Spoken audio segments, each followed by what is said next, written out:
否细讲一下这个手淫为什么会有果报呢？我没有说过手淫有果报呀，从来没说过呀。我说过吗？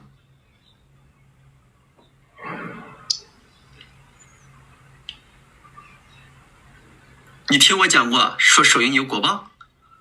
我大部分讲的陈大会讲的。哦，那谁给你讲的？你问谁？我们讲过，因为我讲的呢是婚内出轨，包括嫖娼、养情人会对家庭的影响，那也不是我讲的，是古人讲的。我只是把这个给大家重复一下，要不你一说把我都吓一跳，因为我没有讲过这个。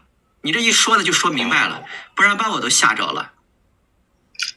也很感谢遇见你啊，老师。没有这个古人讲的话呢，你应该听过。为什么把杀人不定为重罪？为什么非要说犯邪淫就定为重罪呢？因为他手淫最大的这个弊端呢，因为西方人的想法就是说，哎呀，这种滋味是对身体没有影响的。但是呢，中国现在你没发现有很多人的不孕嘛，精子成活率低嘛。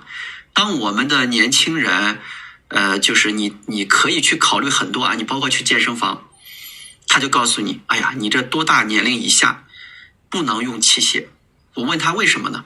他说啊，这个你骨头什么都没长好，用器械以后容易变形。